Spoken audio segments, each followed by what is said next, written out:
अग्रिमा का जवाब सुनकर अर्जुन निरुष्ट हो गया था। सच ही तो कहा था उसने, वो प्रभावित करने लगी है उसे, उसकी बात मानने लगा है वो, या अपने तर्कों से वो मनवा लेती है। पर वो अभी ये अग्रिमा के सामने ये जताना नहीं चाहता था, तो फिर से अपने रोबीले अंदाज में बोला, कुंज की छुट्टियां हमारे लेन देन का हिसाब बराबर करने वाला मुआवजा थी, और ये धागा मेरी दादी की खुशी की कीमत। अब बारी गरिमा के मुस्कुराने की थी, पर यह मुस्कुराहट अर्जुन के जवाब की सहमति नहीं थी।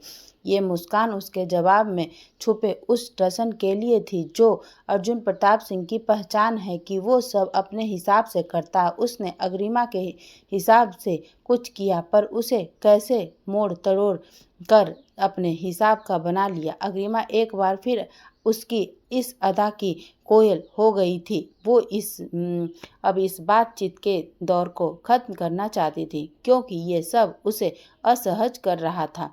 कुछ देर और रुकी तो शायद अर्जुन से बात करने का मोह उसे कुछ ऐसा करने पर मजबूर न कर दे जो वो नहीं करना चाहती। तो उसने अर्जुन से सीधे पूछ लिया, अब क्या चाहते हैं आप?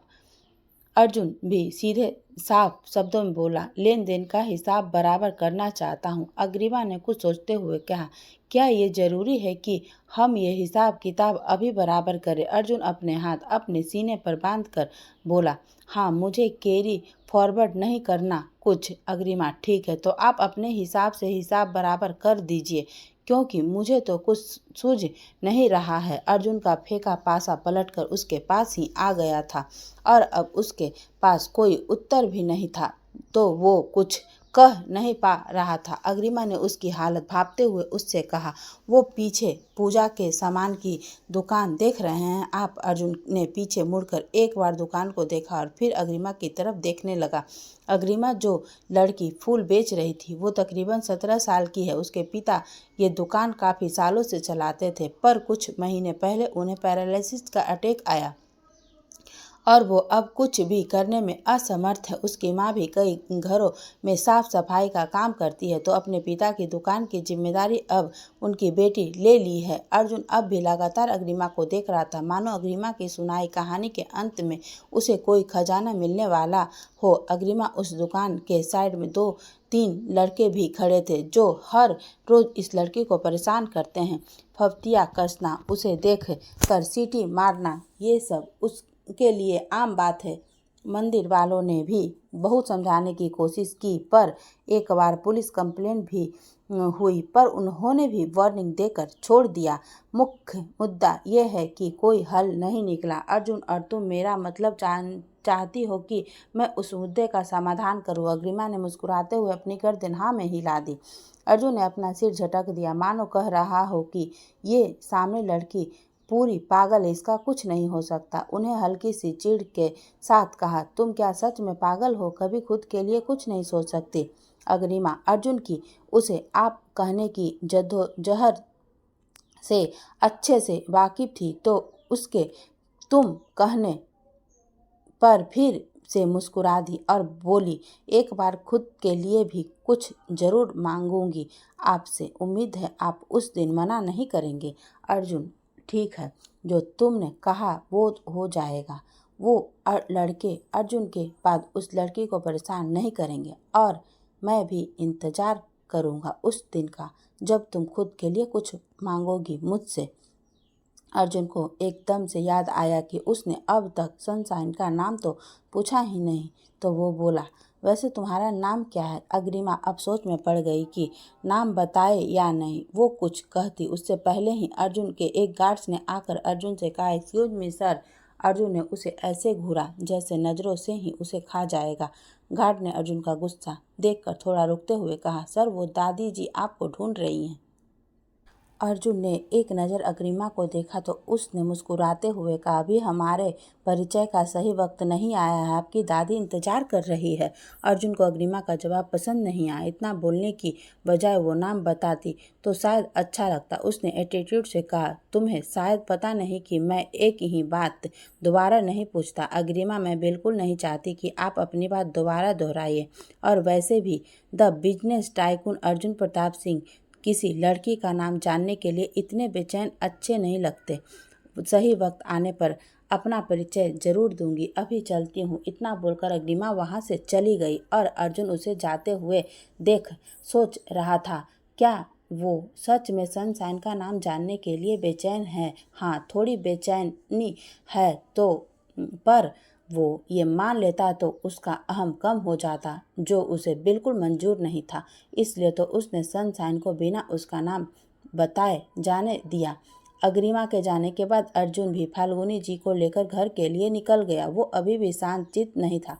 उसके जहन में सनशाइन, आज की मीटिंग और सबसे ज्यादा हेनरी चल रहा था कि वो आज उस पंचायत वाली लड़की की जानकारी लेकर आएगा। अथर्व भी सुबह ही जल्दी ही लुधियाना के लिए निकल चुका था। आज अग्रिमा को भी बेंगलोर निकलना था और शाम को उसकी फ्लाइट भी थी, तो उसका दिन भी कुछ अस्त व्यस्त ही था। बस उसके शेड्यूल में उसकी सुबह अर्जुन से हुई मुलाकात नहीं थी। मिलो न तुम तो हम घबराए, मिलो तो आंख चुराए, हमें क्या हो गया है? तुम ही तो दिल का रात बताए, तुम ही से राज छुपाए, हमें क्या हो गया है? नक्श भी कल से घर में ही था और सबकी जलीकट्टी सुन रहा था। ऊपर से उसे अर्जुन में से मदद लेनी पड़ी थी, तो उसका आत्मसम्मान भी घायल था। जब उससे घर वालों के ताने बर्दाश्त नहीं हुए तो आज वो ऑफिस के लिए निकल गया और चुपचाप अपना काम देखने लगा। पर वो अब तक भी असमंजस में था कि उसकी ड्रिंक में क्या मिलाया गया था और किसने ये हरकत की थी और क्यों। पहले उसने अपने लेवल पर छानबीन करने की सोची, पर फिर उसे याद आया कि अर्जुन ने कुंज को सब पता लगाने को कहा था। उसने कुंज के पास एक मैसेज छोड़ा कि जैसे ही उसे सब पता चले वो तुरंत सब उसे बताए। संग्राम जी ने ना में ही रास्ते में और ना ही घर जाने के बाद नीरज से कुछ खास सवाल किए, क्योंकि ये सब उनके लिए पहली बार नहीं था। अनिमेष जी ने तो उससे एक बार भी कुछ नहीं पूछा। उनके चेहरे से ऐसा लग रहा था जैसे वो गुस्सा न होकर नाराज थे। नीरज भी शायद उसकी नाराजगी की वजह समझ रहा था, पर उनके सवालों से बचने के लिए वो काम का बहाना लगातार रास्ते से ही ऑफिस चला गया। संग्राम जी ने घर आने के बाद कावेरी जी यानी अनिमेष जी की पत्नी को सब बता दिया। कावेरी जी ने जैसे ही ये सुना कि उनका बेटा किसी लड़की के साथ बदतमीजी कर रहा था, उन्होंने दुख को खुद में जब्त करने के लिए अपनी आंखें बींच ली। अपने बेटे की हरकतें उनके लिए किसी बहुत बड़े घाव से कम नहीं थी। वो घाव अब नासुर बनता जा रहा था, जिसके उसके पास कोई इलाज नहीं था। अनिमेष जी ने अपने बेटे को खुद से भी ज़्यादा शख्सियत का इंसान बना दिया था। रात को नीरज जी काफ़ी लेट घर आया था। उसे लग रहा था कि सब सो चुके होंगे, पर हॉल में उसके इंतजार में बैठी कावेरी जी को देखकर वो ठिठक गया। कावेरी जी ने उसे देखकर पूछा, खाना लगा दूं? औरत कितनी भी गुस्सा, नाराज, दुखी या बीमार हो, फिर भी माँ का स्वरूप उस पर हावी ही रहता है। कावेरी जी को नीरज की हरकतों पर तबीयत से गुस्सा आता था, पर फिर भी वो हमेशा रात को उसका इंतजार करती थी और खाने के लिए ज़रूर पूछती थी। नीरज का हमेशा की तरह ही जवाब आया, नहीं माँ, खा कर आया हूँ, आप सो जाइए। कावेरी जी, नीरज ने उनकी बात को बीच में ही काटा और अपने कमरे की और जाते हुए बोला, माँ बहुत नींद आ रही है, सोने जा रहा हूँ। कावेरी जी भी रात को ज़्यादा शोर न करने के इरादे से चुपचाप आकर अपने कमरे में सो गई, जहाँ अनिमेष जी पहले ही खर्राटे भर रहे थे। सुबह नाश्ता करते वक्त कावेरी जी ने जब नीरज से बात करने की कोशिश की तो वह बात टालने लगा। कावेरी जी ने थोड़ी सख्ती से कहा, नीरज सुधर जा बेटा, नहीं तो जिंदगी भर पछताएगा। अनिमेष जी ने ही कारत से अपनी पत्नी की ओर देखते हुए कहा, हाँ, अपनी माँ से ही शिक्षा ले लो, वैसे भी बाप का कहा तो एक काम तक नहीं कर सकते तुम। नीरज ने बेबसी से अपने पिता की ओर देखा और बोला, पापा, मुझे नहीं पता था कि पुलिस पहले ही आ जाएगी। मैंने तो नक्श को फंसाने का पूरा इंतजाम कर दिया था। अनिमेष जी गुस्से से, क्या सवाल इंतजाम किए थे तुमने? उनके साथ खुद भी फंस गए। अगर उस लड़की ने अपनी शिकायत वापस नहीं ली होती ना, तो जानते हो क्या होता?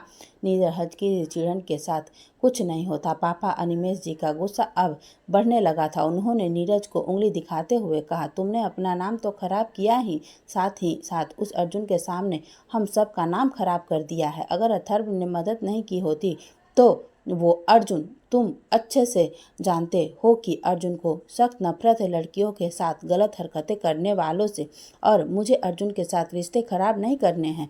मैंने नितिच्छा को भी वहाँ कुछ मकसद से भेजा है।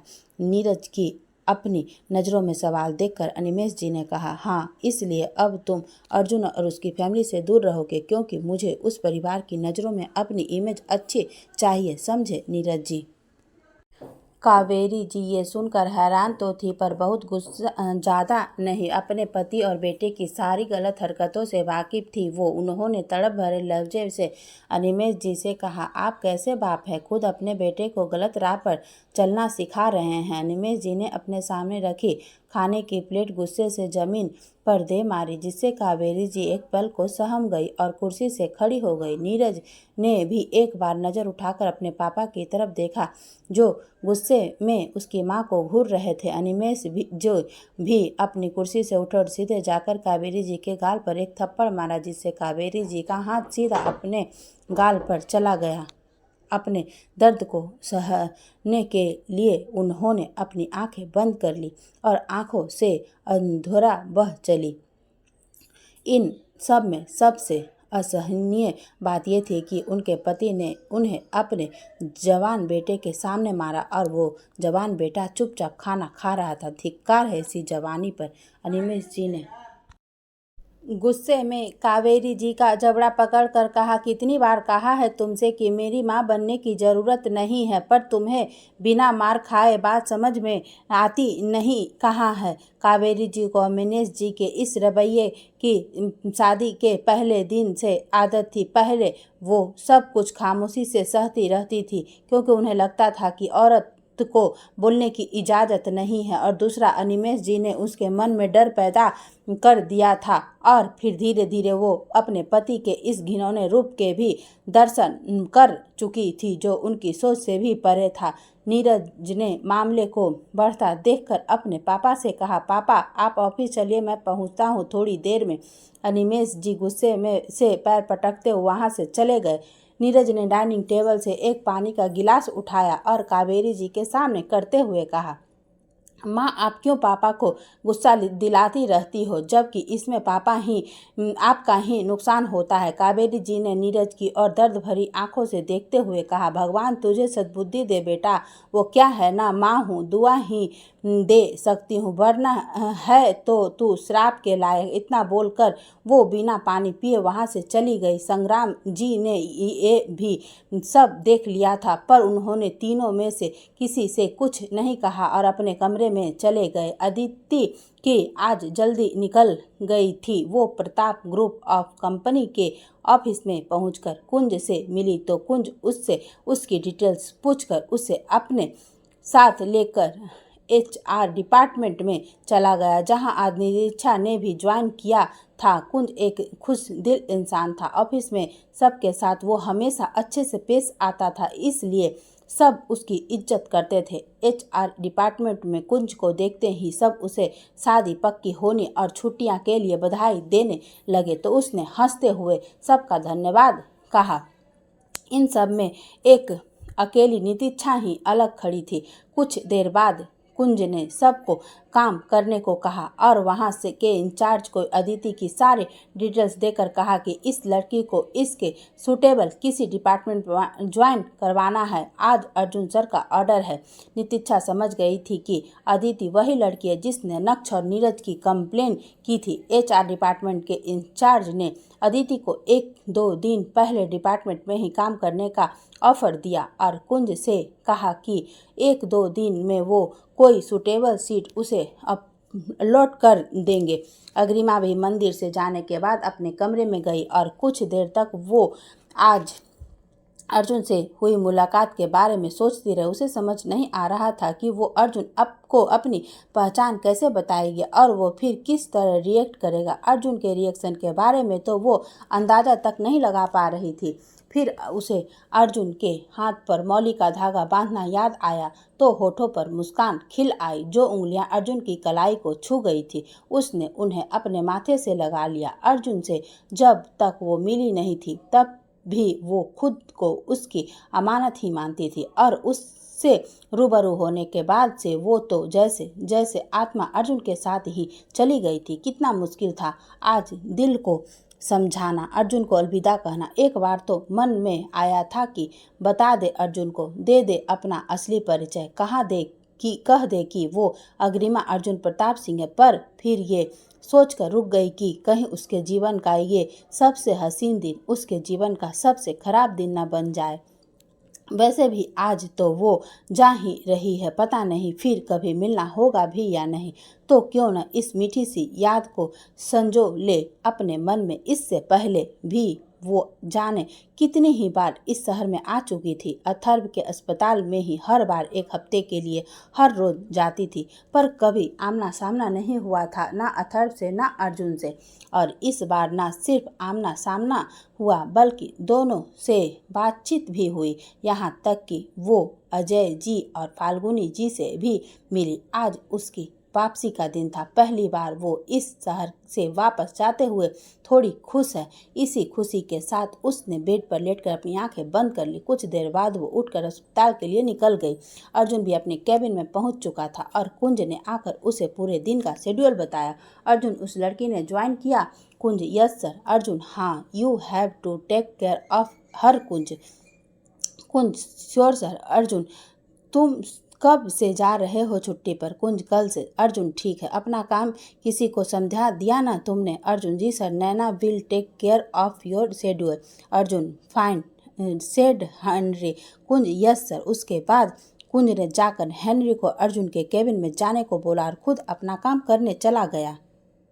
हेनरी कुछ देर बाद केबिन में आया तो अर्जुन ने उसे बैठने को कहा। उसके बैठते ही अर्जुन बोला, शुरू हो जाओ। हेनरी ने हल्की सी मायूसी के साथ कहा, बॉस, उनका नाम अग्रिमा है और ये मुझे योगिता मैम से पता चला है। अर्जुन ने अपने मन में एक बार अग्रिमा नाम दोहराया और फिर से हेनरी की तरफ देखा तो हेनरी बोला, बॉस, ज़्यादा तो पता नहीं चल पाया, पर वो दिल्ली एनसीआर में कहीं जॉब करती है। उनकी पढ़ाई के हिसाब से वो किसी आईटी कंपनी एमएनसी में जॉब करती होगी। अर्जुन, होगी मतलब? तुम्हें कंपनी का नाम या कुछ और नहीं पता? हेनरी, नहीं बॉस, उनके गांव में कोई भी उनके बारे में बात करने या कुछ बताने को तैयार नहीं है। ऊपर से आपने भी सबको वार्निंग दी थी कि कोई उनकी आइडेंटिटी लीक ना करे, तो सब उनके बारे में बात करने से बच रहे हैं। अर्जुन, तो अब? Henry, we are trying boss, एक दो दिन में कुछ तो पता चल ही जाएगा। अगर कंपनी का नाम भी पता चल गया तो बाकी तो मैं पता लगा लूँगा। अर्जुन, सोशल मीडिया पर देखा तुमने? हेनरी, जी सर, मैंने योगिता मैम से कहा था क्योंकि सिर्फ वही उन्हें पहचानती है। योगिता मैम को एक प्रोफाइल पर डाउट है, उसमें किसी की पिक्चर नहीं और प्रोफाइल भी प्राइवेट है, पर प्रोफाइल पिक्चर में एक टैटू है, बिल्कुल वैसा ही जैसा आपके हाथ पर है। अर्जुन, सो मी। हेनरी ने अपने फ़ोन में वो प्रोफाइल खोलकर अर्जुन के सामने कर दी। अर्जुन ने फोन हाथ में लिया और देखा तो स्क्रीन पर हूबहू वही टैटू नजर आ रहा था जो उसके हाथ पर था, पर फोटो में वो हाथ किसी लड़की का था। अर्जुन ने उसे जूम करके भी देखा पर कुछ खास समझ नहीं आया। फिर उसने अपने हाथ पर बने टैटू को देखा और कुछ सोचने लगा। अर्जुन अपने मन में, मॉम डैड ने हमेशा मेरे और अथर्व के लिए एक जैसी चीज़ें ली है बचपन से, पर ये टैटू सिर्फ मेरे हाथ पर क्यों है, अथर्व के हाथ पर क्यों नहीं? और मॉम डैड को तो ऐसा कोई शौक भी नहीं है, तो क्या ये टैटू, क्या उस लड़की के हाथ पर भी ऐसा ही टैटू है? पर ये कैसे हो सकता है? हेनरी के फ़ोन पर एक मैसेज की नोटिफिकेशन से अर्जुन का ध्यान अपने ख्यालों से टूटा और उसने फ़ोन वापस हेनरी की ओर बढ़ाते हुए पूछा, जब उस गांव में कोई बात करने को तैयार नहीं है तो फिर कैसे कुछ पता करोगे? अब हेनरी, किसी को पैसे वैसे ऑफर करके थोड़ी बहुत जानकारी निकलवाने की कोशिश करता हूँ। अगर कंपनी का नाम या एड्रेस कुछ मिल जाए तो बात बन सकती है। वैसे बॉस, एक बात पूछ सकता हूँ? हेनरी ने थोड़ा डरते हुए कहा, क्योंकि वो अर्जुन के स्वभाव से अच्छे से वाकिफ था। अर्जुन अपने केबिन में बने ग्लास वॉल से बाहर देखते हुए बोला, यही पूछना चाहते हो ना कि मैं उसे क्यों ढूंढ रहा हूँ? हेनरी ने चौंकते हुए कहा, यस बॉस। अर्जुन, अगर वो सच में पूरी जिंदगी बस मेरे नाम के सहारे जीने वाली है तो एक मुलाकात का हक तो उसका भी बनता है ना? और अगर उसने झूठ बोला है तो मैं फिर आराम से अपनी ज़िंदगी जी सकता हूँ बिना किसी गिल्ट के। अर्जुन के कहने पर हेनरी उस पंचायत वाली लड़की के बारे में पता लगाने में लग गया। उसने जल्दी से कई सारे फ़ोन फ़ोन किया और जल्द से जल्द अग्रिमा के बारे में सब पता करने को कहा। फिर उसने अर्जुन की तरफ देखा, थोड़ा हिचकिचाते हुए बोला, बॉस कुंज के कॉन्टैक्ट मुझसे ज़्यादा है, क्या हम उसकी मदद लेकर ये सब जानकारी काम जल्दी हो जाएगा? अर्जुन ने उसे घूर कर देखा और हेनरी को लगभग धमकाते हुए बोला, अगर मुझे कुंज से ये करवाना होता तो मैं खुद उसे बोल देता। तुम्हारे ज्ञान की ज़रूरत नहीं थी मुझे, पर मुझे उससे ये काम नहीं करवाना, क्योंकि वो मेरे मना करने के बाद भी अथर्व सामने जाकर उस सब उगल देगा।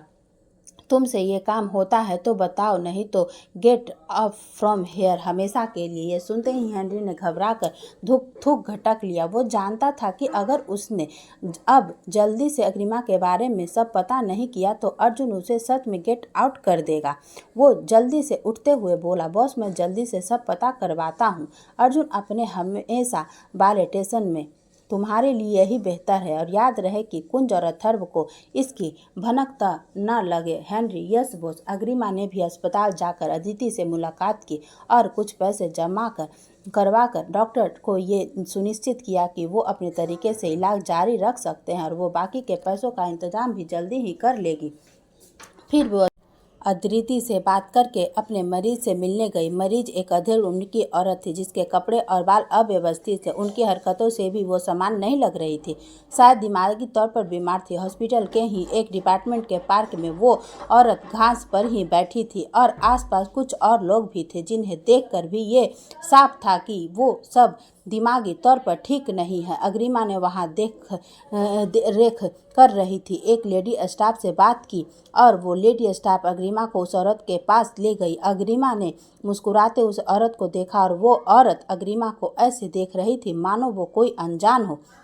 अग्रिमा की आंखों में नमी आ गई, पर उसने जल्दी से नमी को अपने अंदर ही सोख लिया और फिर उस औरत के पहले कपड़े ठीक किया और फिर प्यार से उसके बाल ठीक करने लगी। अग्रिमा के हाथों का प्यारा सा स्पर्श शायद वो औरत अब पहचान गई और उसने अपनी चमकती आंखों से अग्रिमा को देखते हुए अपनी हथेली आगे कर दी। अग्रिमा ने मुस्कुराते हुए 2 चॉकलेट उस औरत की हथेली पर रख दी और वो औरत इतनी खुश हो गई मानो उसे कोई बहुत बड़ा खजाना मिल गया हो।